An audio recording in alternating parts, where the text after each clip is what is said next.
देखिए, art and culture में आज आपको बताना है ब्राह्मण धर्म या हिंदू धर्म। कल आपको बताए थे बौद्ध धर्म।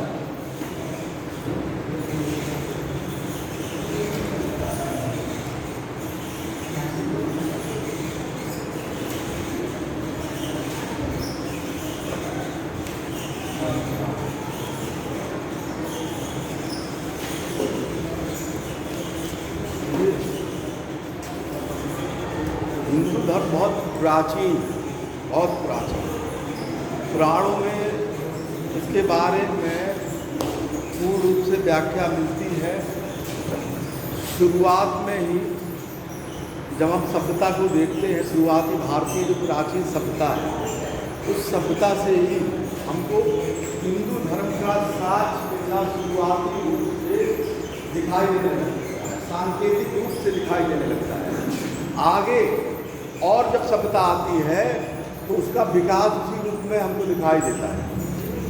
जैसे शुरुआती भारत की पहली सभ्यता है, सभ्यता,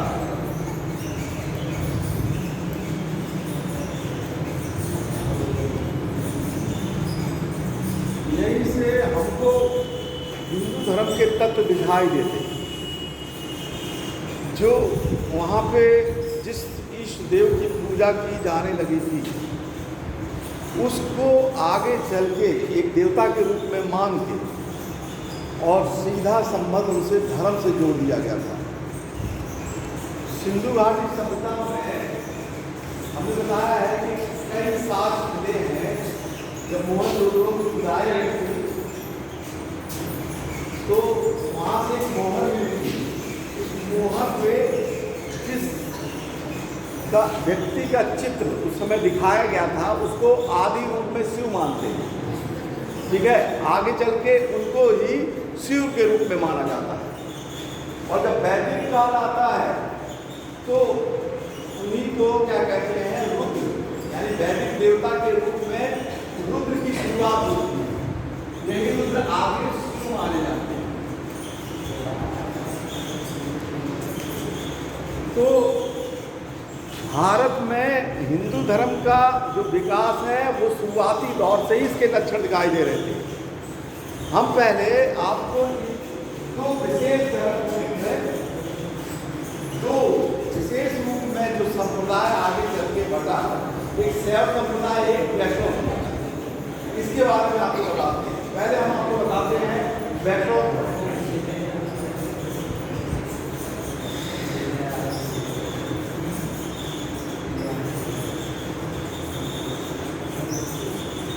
देखिए, वैदिक काल जब वेदों की रचना हुई थी, उसी वैदिक काल में हमको 3 प्रकार के देवताओं का उल्लेख मिलता है। 3 प्रकार के, और ये देवता थे प्राकृतिक देवता। ये 3 प्रकार के कौन कौन से देवता हैं? वैदिक काल में देवताओं को बांटा गया था। वैदिक काल में देवताओं को बांटा गया था, उनका स्थान आवंटन किया गया था, और 3 स्थान आवंटन किए गए। हाँ, देखिए, देवताओं का उनसे संबंध था, लेकिन प्रारंभिक में मोटे रूप से 3 रूप से बांटा गया। बता पहले पृथ्वी के देवता, फिर अंतरिक्ष देवता, और फिर आकाश के देवता।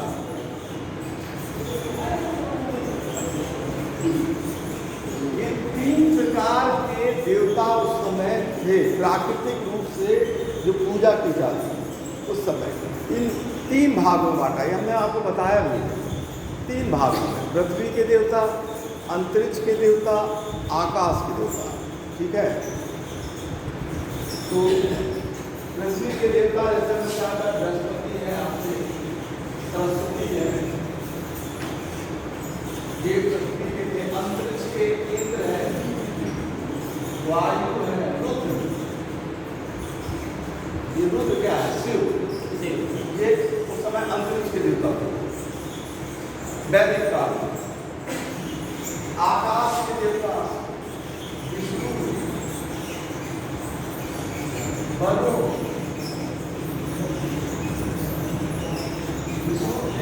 वरुण नहीं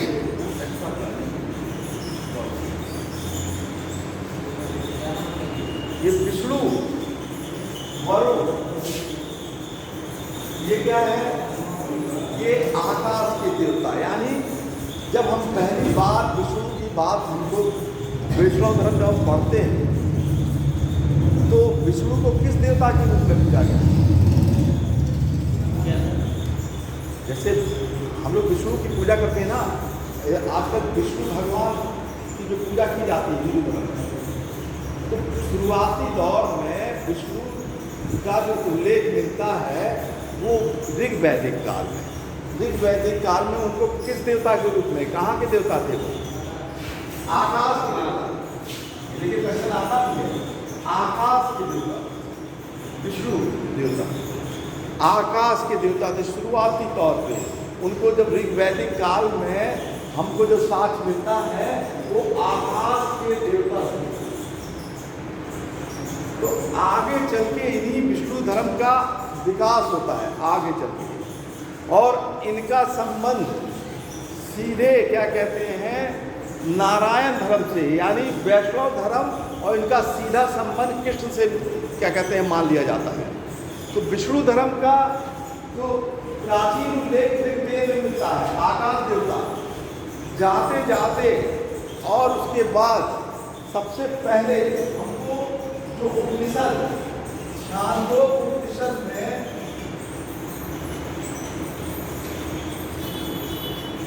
हमको कृष्ण का उल्लेख मिलता है, और कृष्ण को देवकी का पुत्र बताया गया है।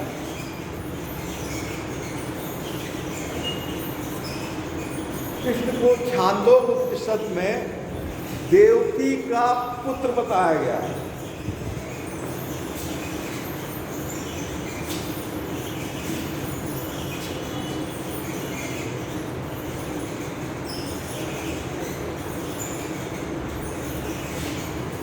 महाभारत में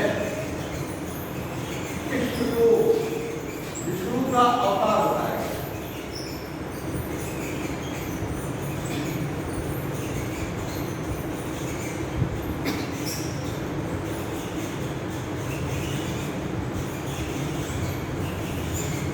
महाभारत में जब कृष्ण भगवान का उल्लेख मिलता है तो उनको सीधे विष्णु का क्या करते हैं अवतार बनाते हैं, ठीक है।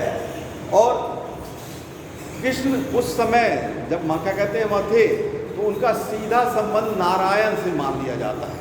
कृष्ण भगवान का सीधा संबंध, कृष्ण का संबंध नारायण से तादात्म्य किया जाता है।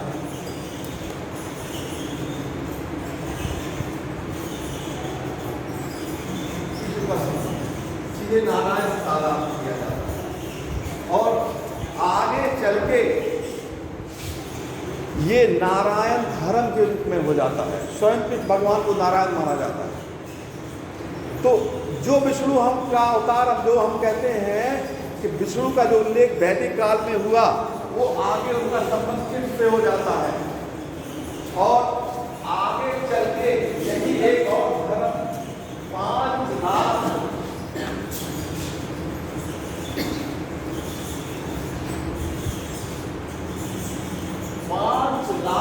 धर्म के रूप में विकसित होता है।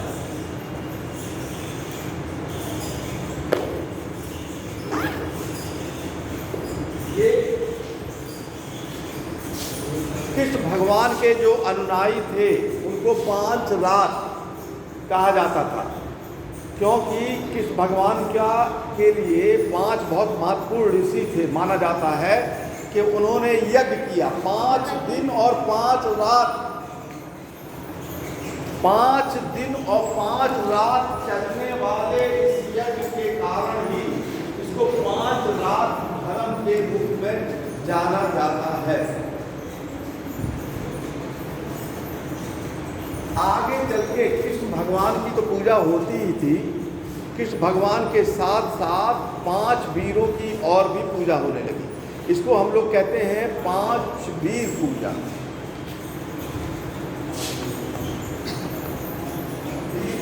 इसमें किसकी पूजा होगी ये बहुत जरूरी है। एक तो वासुदेव, वासुदेव तो स्वयं कृष्ण भगवान है, ठीक है।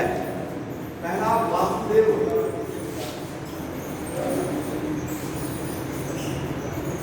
वासुदेव जो कि विष्णु के अवतार थे, इनकी पूजा होती थी।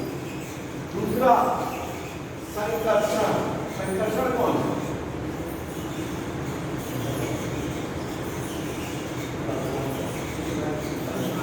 बलराम, ये बलराम संकर्षण करते हैं। तीसरा पूजा होती थी विष्णु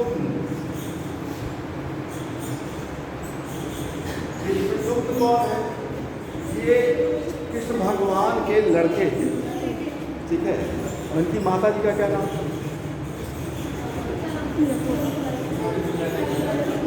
रुक्मणी।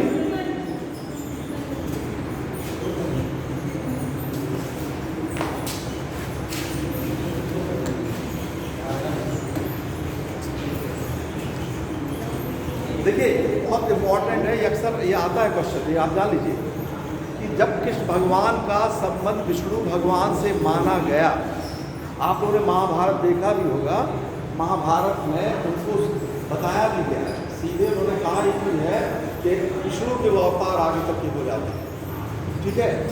तो कृष्ण भगवान की तो पूजा होती ही थी, तो उनके साथ साथ 5 वीरों की शुरुआत में पूजा होने लगी। इसके बाद ये अनिरुद्ध की पूजा, अनिरुद्ध जी के लड़के थे, ये प्रद्युम्न के लड़के थे अनिरुद्ध, ठीक है। और 5वां साम, ये भी कृष्ण भगवान के लड़के थे और इनकी माता का नाम था जाम्बवती।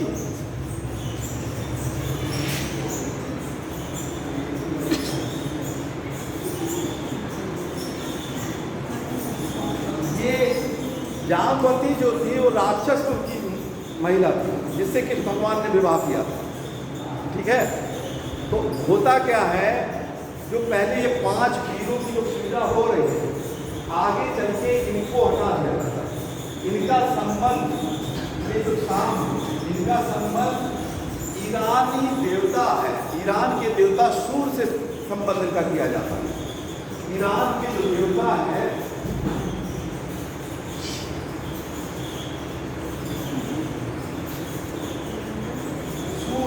उनसे इनका संबंध किया जाता है, और राक्षसी कुल होने के नाते आगे चल के जो शुरुआत में 5 वीरों की पूजा होती थी, उसमें से जाम को हटा दिया जाता है।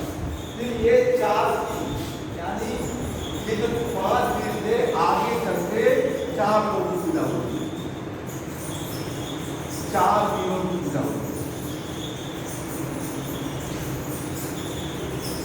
पुराणों में तो कृष्ण भगवान का उल्लेख भी है, महाभारत में भी है, ऐतिहासिक साहित्य में कृष्ण भगवान का उल्लेख किसी ने किया है पहले। देखिए छांदोपनिषद में भी उल्लेख है। आगे चल के एक यूनानी राइटर जो भारत में आया था मौर्य काल में, कौन आया था? मेगास्थनीज। उन्होंने भी अपनी किताब में लिखा है कि उसके काल में मथुरा में कृष्ण भगवान की पूजा होती थी, लेकिन उन्होंने कृष्ण भगवान का नाम कृष्ण ना लिख के हेराक्लीस लिखा। ये क्वेश्चन कई बार आया।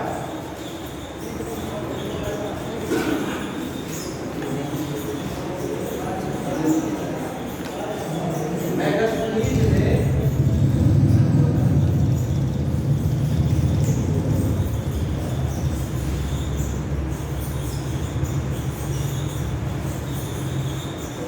का उल्लेख हेराक्लीस के रूप में किया है।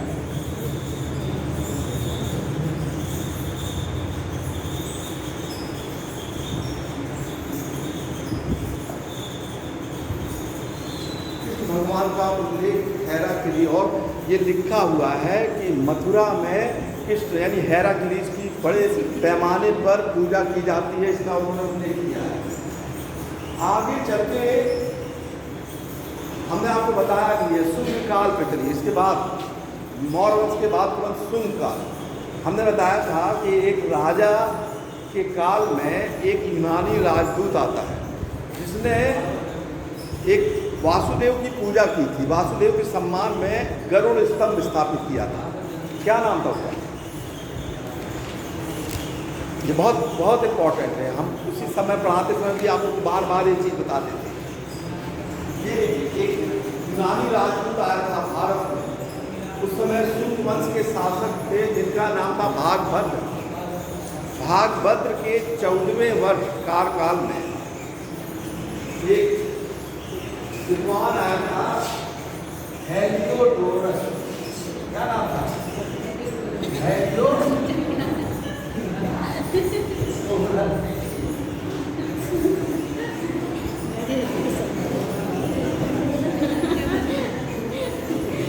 चलिए देखिए क्या नाम था जो आया था, हेलियोडोरस, यूनान से आया था।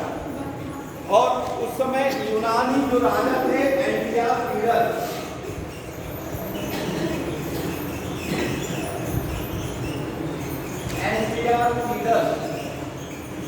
एंटियाकीडस ने हेलियोडोरस को भेजा था। तो ये आया था भागभद्र। ये भागभद्र शुंग वंश का शासक था। शुंग वंश की देखिए स्थापना उसमें से शुरू हुई, लेकिन उनके बाद के शासक थे भागभद्र। उनके काल में ये हेलियोडोरस आया था। उन्होंने विदिशा में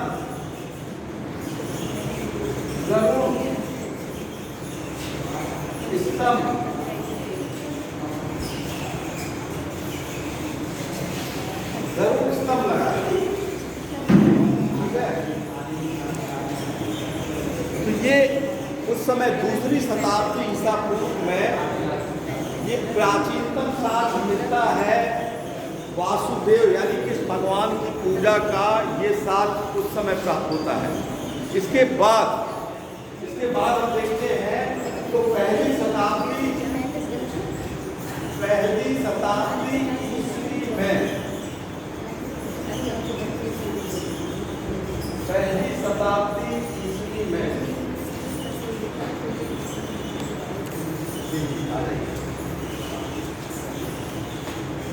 देखिए इतिहास को आप लोग हमेशा क्रम में पढ़े लिखे। देखिए पहले अगर एक क्वेश्चन देखिए हमेशा इतिहास से ही ना पूछा जाता है कि पहले क्या हुआ, बाद में क्या हुआ, कहाँ मिलता है साक्ष्य। तो ये क्रम में देखिए मिलता जा रहा है। पहले मौर्य काल में मिला, उससे पहले कृष्ण में मिला, अब ये शुंग काल में मिला। उसके बाद भी एक उल्लेख है एक महिला का जिसका नाम था मोरा। मोरा नामक एक महिला थी सॉरी, जिन्होंने क्या कहते हैं 4 विष्णु जो हम नाम लिख रहे हैं 4 विष्णु वीरों की पूजा की थी। मथुरा में एक लेख प्राप्त हुआ है, जिसमें मोरा नामक महिला ने 4 विष्णु वीरों की पूजा की। ये 4 जो विष्णु थे उसमें वासुदेव, शंकर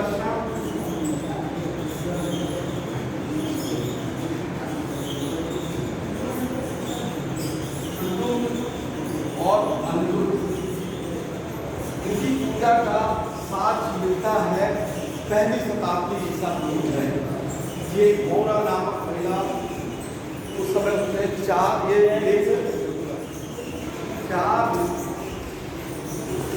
देवताओं की पूजा का ये साक्ष्य मिलता है। तो यहाँ तक तो जो वैष्णव धर्म था उसका विकास होना शुरू हुआ, लेकिन वैष्णव धर्म का सर्वाधिक जो विकास हुआ है वो हुआ है गुप्त काल में। जब हम गुप्त काल में आते हैं उसके बाद देखिए कुषाण वंश में भी, कुषाण वंश के शासक शैव धर्म और वैष्णव धर्म दोनों थे। और दोनों थे, वहाँ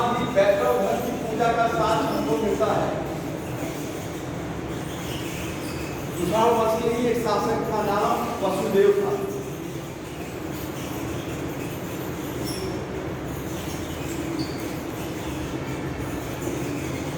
जब हम देखें गुप्त काल में आते हैं तो गुप्त काल में भी शैव धर्म और वैष्णव धर्म का सर्वाधिक विकास हुआ। इसी समय गुप्त काल में ही मंदिर बनने की प्रथा शुरू हुई। मंदिर पहली बार गुप्त काल में ही बनना शुरू हुआ और गुप्त काल में जो राज चिन्ह था वो था गरुड़। जो राज चिन्ह था वो क्या था? गरुड़ राज चिन्ह था। और गुप्त काल में पहला मंदिर जो मिलता है वो दशावतार का ललितपुर में, उत्तर प्रदेश के ललितपुर जिले में अभी भी है 10 अवतार।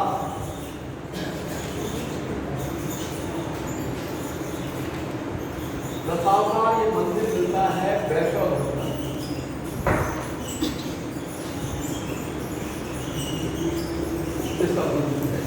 ये 10 अवतार का मंदिर है।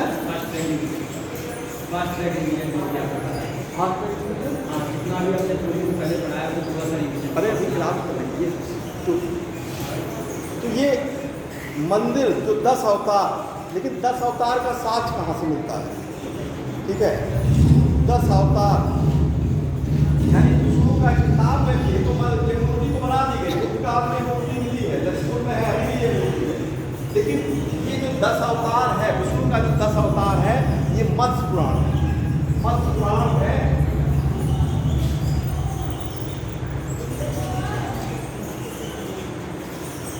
विष्णु के 10 अवतार का उल्लेख होता है।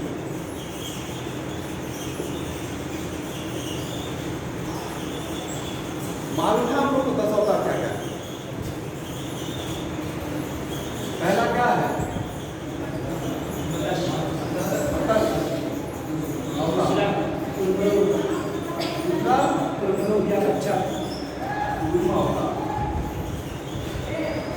तीसरा बड़ा होता,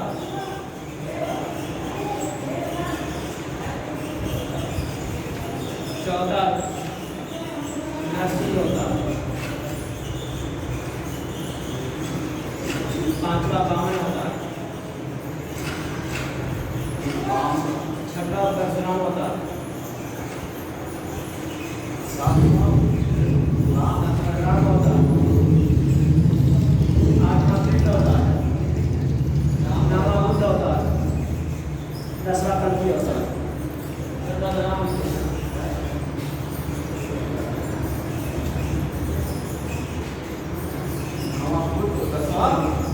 कल्कि ये देखिए,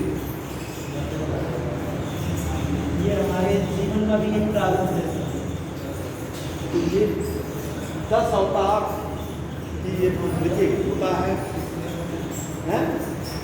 इस समय देखिए बुद्ध तो लेकिन अवतार के रूप में ऐसा कहा गया है कि ये कलयुग चल रहा है।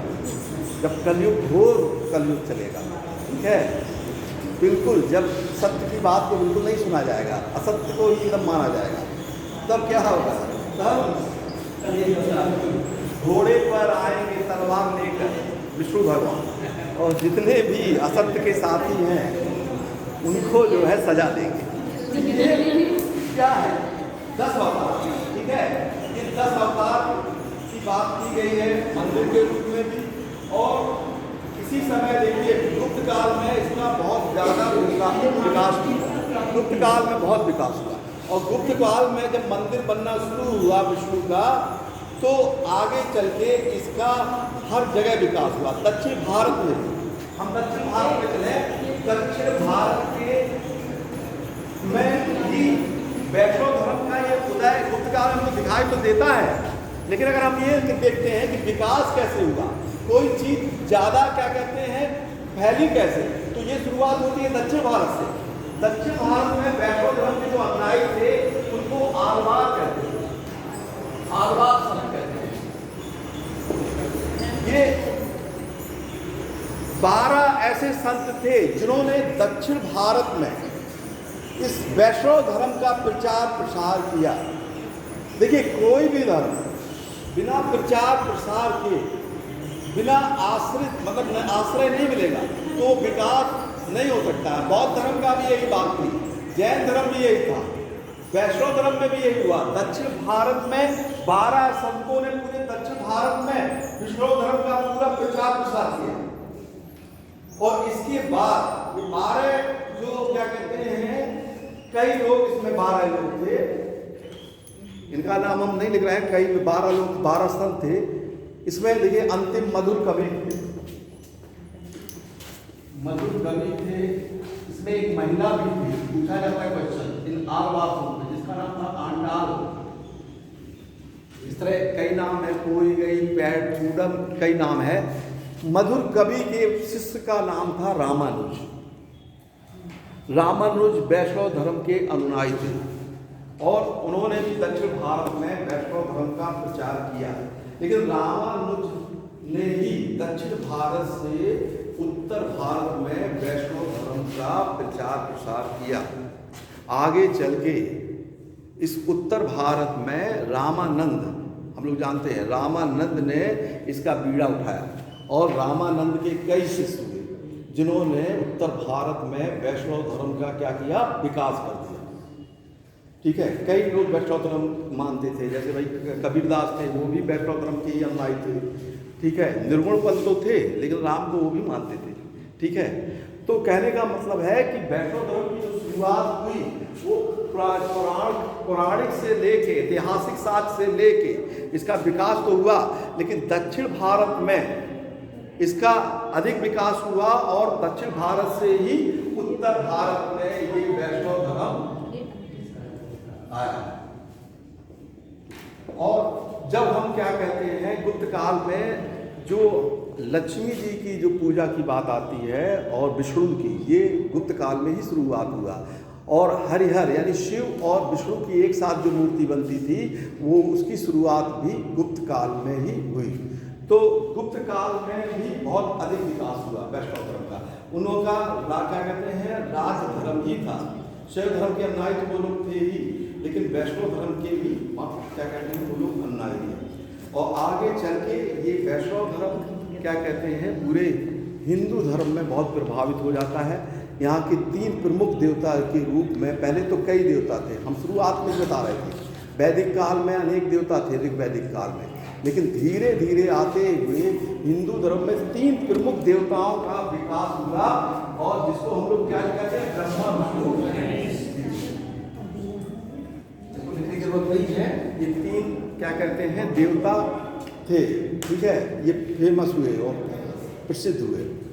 वैष्णव धर्म का के साथ ही साथ अब हम आपको बताते हैं शैव धर्म। ये ब्राह्मण धर्म का मतलब ये नहीं है, कोई जाति नहीं है। बहुत लोग कंफ्यूजन करते हैं, ब्राह्मण कहीं भी जाति नहीं है, वो तो अब जाति बना दिया गया बाद में। जब जाति प्रथा नहीं थी तो ब्राह्मण उसको कहा जाता था जिसको ईश्वरीय ज्ञान होता था, ब्रह्म का ज्ञान होता था।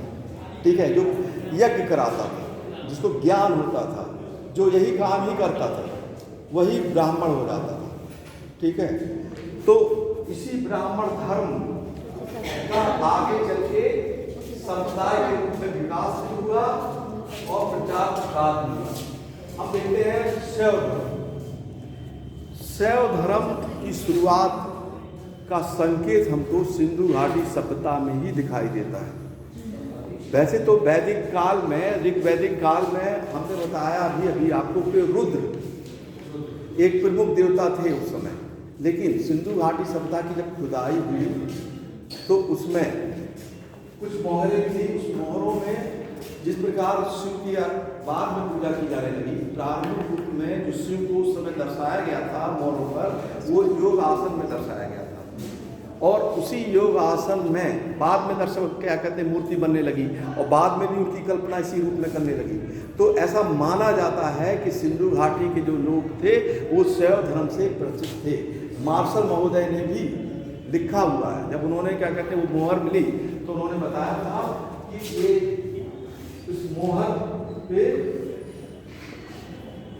शिव की आकृति है।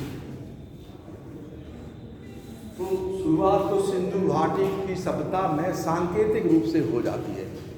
लेकिन इसका साक्ष जो ऐतिहासिक साक्ष्य मिलता है जब हम वैदिक काल की तरफ आते हैं। वैदिक काल में हमने बताया कि 3 प्रकार के देवता होते थे, एक पृथ्वी के देवता, अंतरिक्ष के देवता और एक आकाश के देवता। तो आकाश के देवता के रूप में रुद्र,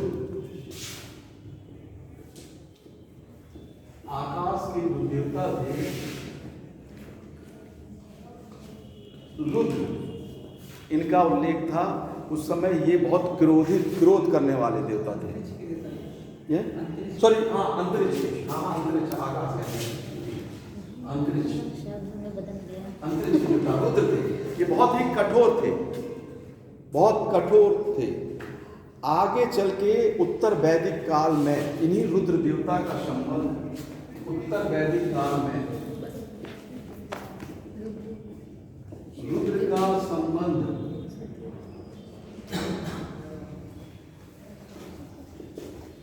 शिव से किया गया।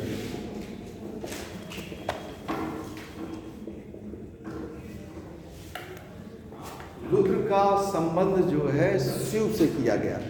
अथर्ववेद में भी शिव की पूजा का उल्लेख मिलता है।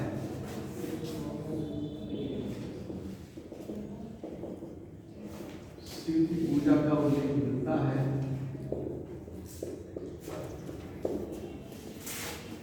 पाणिनि, ये देखिए पाणिनि एक क्या कहते हैं व्याकरण, इन्होंने किताब लिखी थी। और ये किसके काल में थे?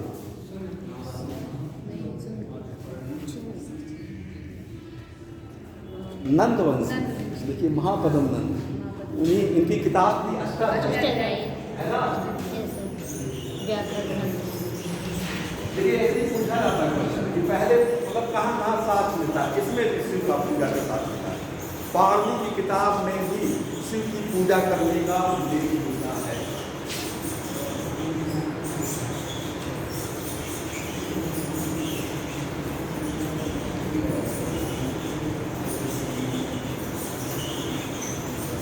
अब जब नंद वंश के बाद आते हैं, तब नंद वंश के बाद कौन सा इतिहास का टॉपिक आता है? मौर्य वंश। मौर्य वंश में अभी अभी हमने बताया था कि मेगास्थनीज ने कृष्ण को किस रूप में कहा था? हेराक्लीस। कृष्ण को उन्होंने किसके रूप में लिखा है? हेराक्लीस। तो उन्होंने शिव की का उल्लेख किया है, डायनोसिस। देखिए कई बार ये प्रश्न आया, शिव को मेगास्थनीज ने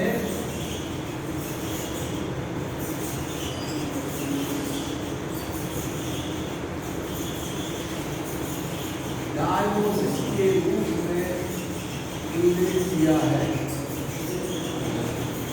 डायनोसिस का क्या अर्थ है? डायनोसिस का क्या अर्थ है?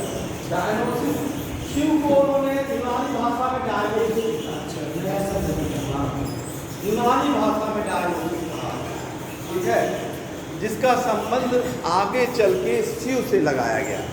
इतिहास में कई चीजें इतिहासकार लिख तो गए, लेकिन बाद में जब मिलान किया गया है कि वो जब कोई चीज़ 2 से 3 लोग समानता लिखते हैं तो उसी का फिर क्या कहते हैं मान लिया जाता है कि वो वही चीज़ लिख रहे हैं। तो वैसे ही मेगास्थनीज ने जो लिखा था, तो उस समय ये लिखा था कि कृष्ण और शिव की पूजा होती है, लेकिन उनका नाम अलग अलग लिखा था। ये क्वेश्चन भी आता है, डायनोसिस के रूप में उन्होंने उल्लेख किया था। इसके बाद देखिए शुंगाल में तो शिव के बारे में इतना महत्व नहीं मिलता है, लेकिन आगे हमको जब कुषाण वंश मिलता है, कुषाण वंश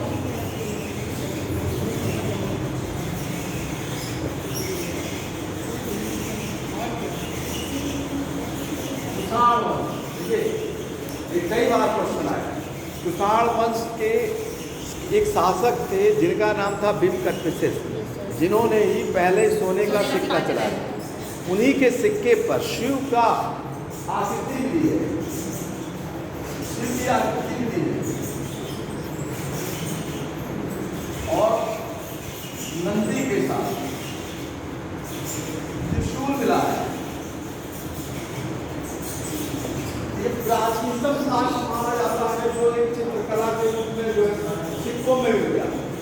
ये यानी कुषाण वंश भी विदेशी शासक थे, उन्होंने भी भारतीय यानी हिंदू धर्म को अपनाया और शैव धर्म का पूजा करके इसका साथ सिक्कों पर दिया। तो ये शिव की आकृति नंदी के साथ मिला और ये त्रिशूल भी मिला। और भी क्या कहते हैं जो शासक थे जैसे कनिष्क, उनके भी सिक्के पे हाथ मिलता है शिव की पूजा करना। भूविष्ठ,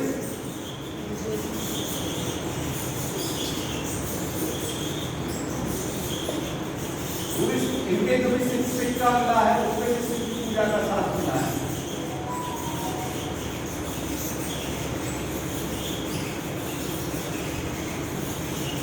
अब इसके बाद आता है गुप्त काल।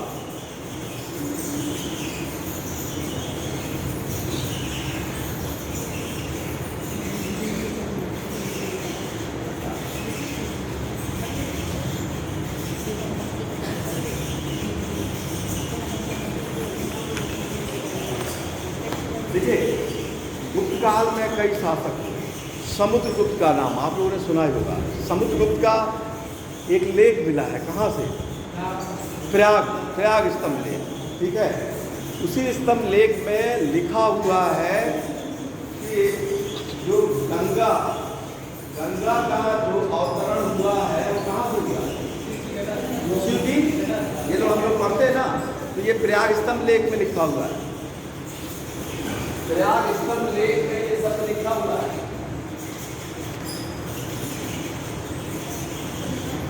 गंगा का अवतरण का उल्लेख लिखा है। अवतरण शिव की जगह तत्काल हमको प्रयाग स्तंभ लेख से मिलता है। आगे चल के क्या कहते हैं, समुद्रगुप्त के बाद कई शासक होते हैं, जैसे चंद्रगुप्त द्वितीय शासक होते हैं। कुमारगुप्त को जब हम देखते हैं तो उनके कई सिक्के चलते हैं। समुद्रगुप्त ने भी सिक्का चलाया। कुमारगुप्त के एक सिक्के की बड़ी खास बात है, उनके सिक्के पर एक आकृति थी और वो आकृति थी मयूर। मयूर के साथ राजा देवता और कार्तिक कौन जी।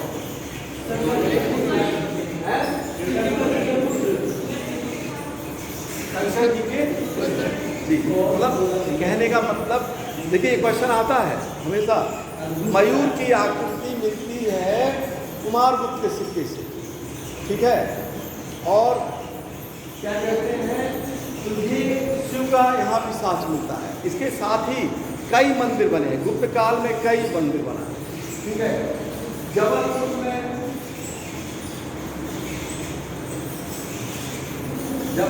बना है घूमरा, यहाँ भी शिव का मंदिर बना है।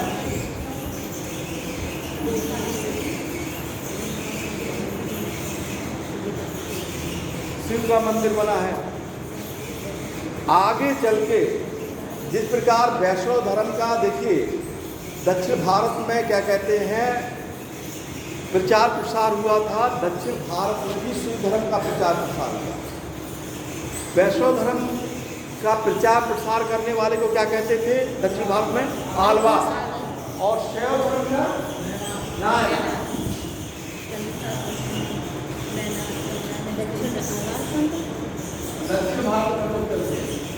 दक्षिण भारत में क्या कहते हैं, 63 ऐसे विद्वान थे, 63 लोग जिन्होंने शैव धर्म का प्रचार प्रसार किया।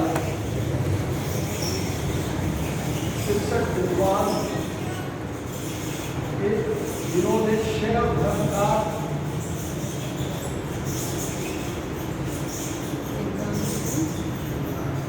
प्रचार प्रसार किया। शैव धर्म का प्रचार प्रसार किया, ये 63। इसमें कई लोग थे, जैसे लोगों का नाम हमने लिया है, जैसे सुंदर मुंशी, मणिवाचकर, फेमस थे अपार। ये मुनि थे जिन्होंने शैव धर्म का दक्षिण भारत में प्रचार प्रसार किया। दक्षिण भारत का एक महत्वपूर्ण वंश था जिसने शैव धर्म का इतना अधिक आश्रय दिया और इतना बड़ा मंदिर बनाया, जो भारत का अभी तक का सबसे बड़ा मंदिर है। वो कौन वंश था? चोल वंश। चोल वंश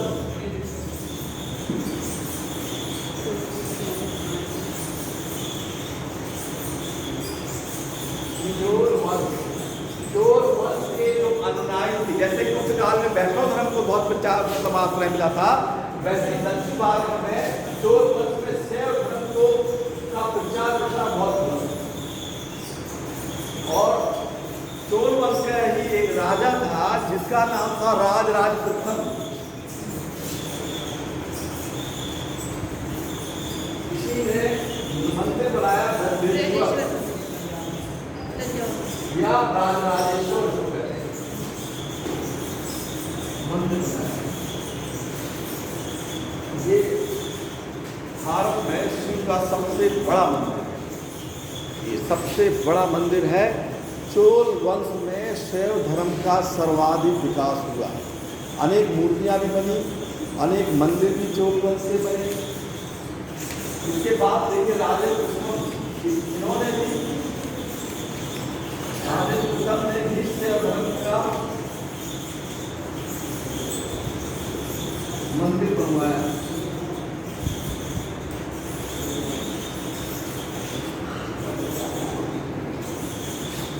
और आप लोग जानते ही हैं कि गुजरात में बहुत प्रसिद्ध मंदिर था ही सोमनाथ मंदिर, जिसको महमूद गंजनवी ने तोड़ दिया था। लेकिन इस मंदिर को किसने जीर्णोद्धार कराया था?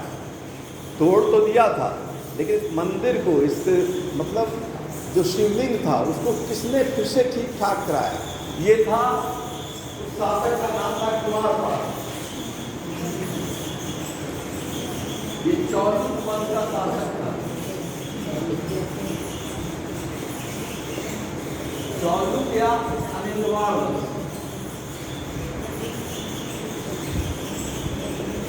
जिसने पुनः उस मंदिर का जीर्णोद्धार कराया था कुमारपाल। ये था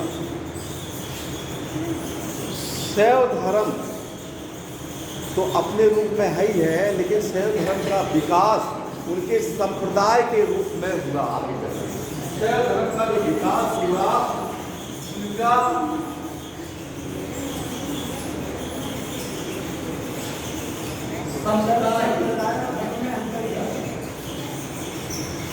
देखिए धर्म और संप्रदाय में क्या अंतर है हम तो बता ही रहे हैं। आप लोग में से कौन बताएगा संप्रदाय क्या होता है?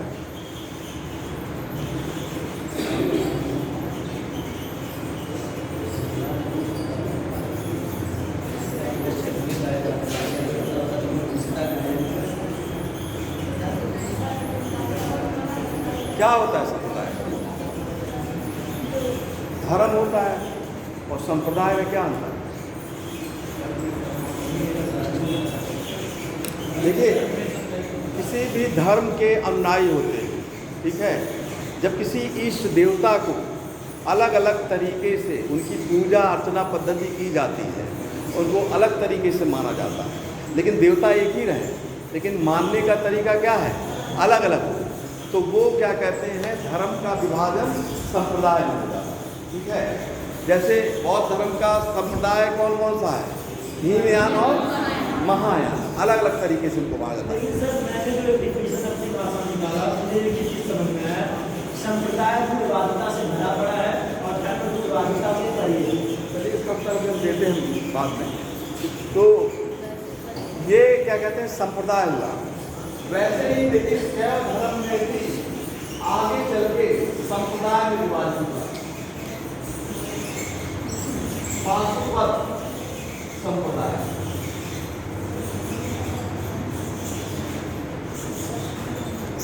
ये पाशुपत संप्रदाय शैव धर्म का से ही संबंधित है। इसके जो इष्ट देवता थे पाशुपत, जिन्होंने स्थापना की, वो लक्ष्मी थे।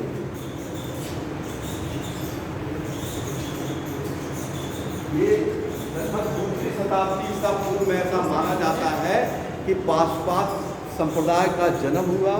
लकुलिश ने इस संप्रदाय की स्थापना की। लकुलिश को ही शिव की तरह देवता माना गया इस संप्रदाय में। देवता माना गया। पाशुपत संप्रदाय में शिव की पूजा की जाने लगी। उनकी भी देखिए शिव को क्या कहते हैं, उनकी पूजा की जाने लगी और उनके क्या कहते हैं मूर्ति बना के उनकी पूजा की जाने लगी। ठीक है, तो आगे चलते पाशुपत के साथ साथ शैव धर्म का दूसरा संप्रदाय दिया है और ये आया अपना कापालिक संप्रदाय।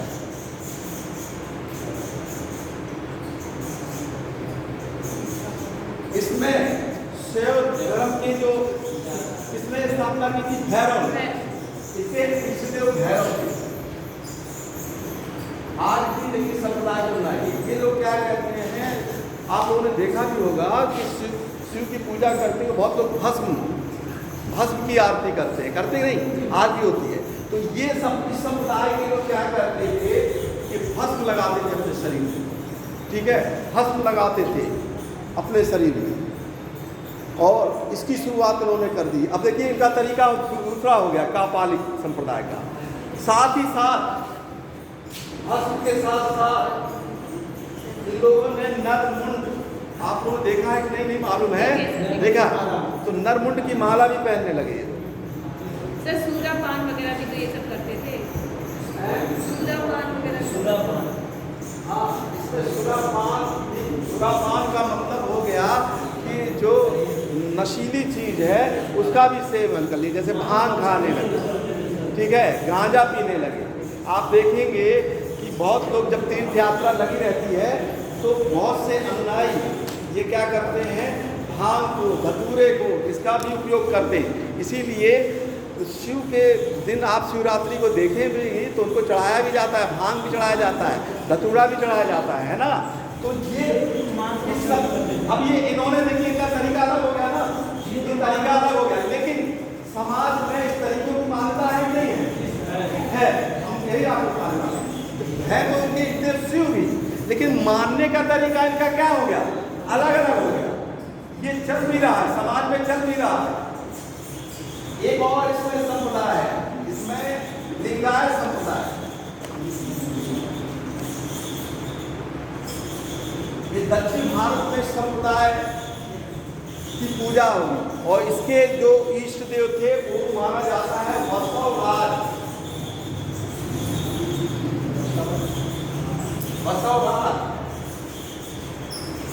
ये लिंगायत संप्रदाय, ये लिंग के रूप में शिव की पूजा करी जाने लगी। तो ये आगे चलके तीसरा आ गया लिंगायत संप्रदाय। इसी में चौथा संप्रदाय नाथ संप्रदाय।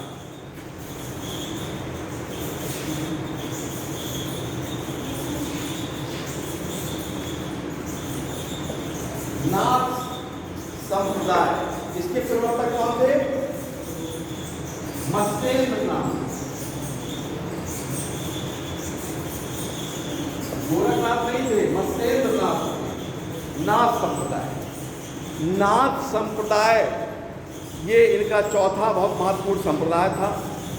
नाथ संप्रदाय और बौद्ध धर्म का एक और संप्रदाय था आगे चलके, जिसको हम बोलते थे वज्रयान। वज्रयान और नाथ संप्रदाय में बड़ी समानता थी। वज्रयान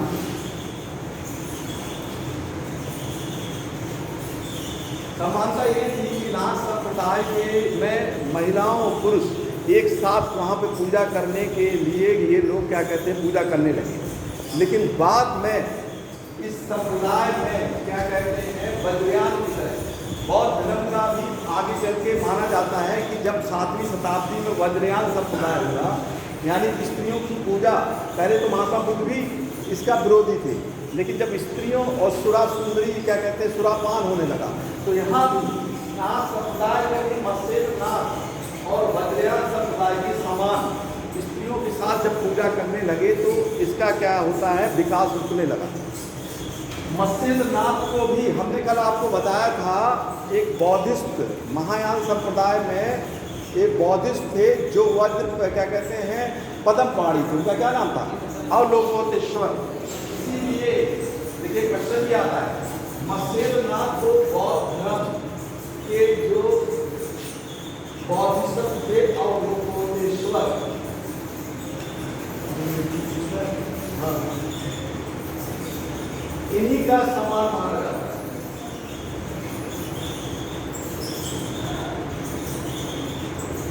मत्स्येंद्रनाथ और अवलोकेश्वर को एक साथ माना जाता है कि ये दोनों लोग एक ही। ये क्वेश्चन भी आ चुका है। मत्स्येंद्रनाथ और महायान संप्रदाय के अवलोकेश्वर एक साथ। तो नाथ संप्रदाय में जब मत्स्येंद्रनाथ थे तो उन्होंने स्त्री को जो साथ में रखकर पूजा अनिवार्य कर दिया था। लेकिन इसका इतना विकास नहीं हुआ। जब 11वीं शताब्दी में गोरखनाथ नाथ संप्रदाय के गुरु हुए तो उनके काल में 11वीं शताब्दी गोरखनाथ नाथ संप्रदाय के गुरु हुए तो उन्होंने स्त्रियों को क्या कहते हैं पूजा पद्धति में मना कर दिया।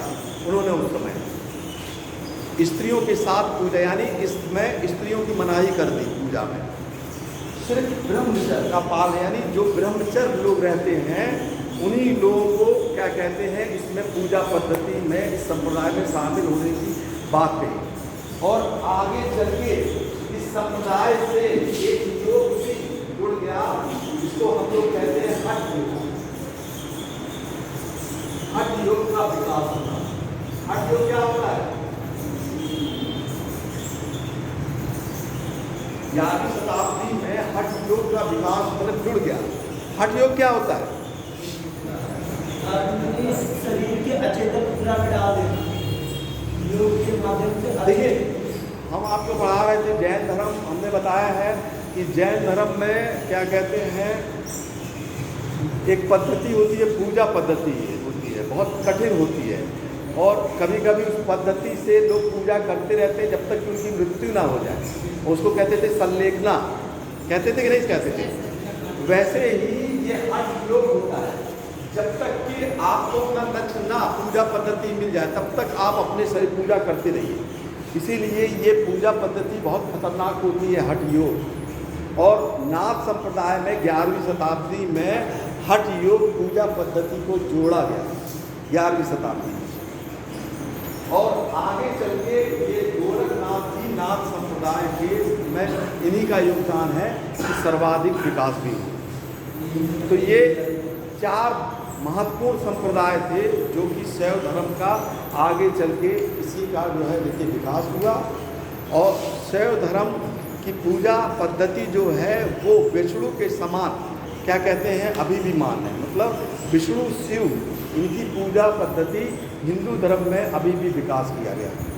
तो ये आपका संप्रदाय था और आज का जो टॉपिक था आपका, ठीक है, हिंदू धर्म या ब्राह्मण धर्म। ये चलिए इसको बंद कर दीजिए।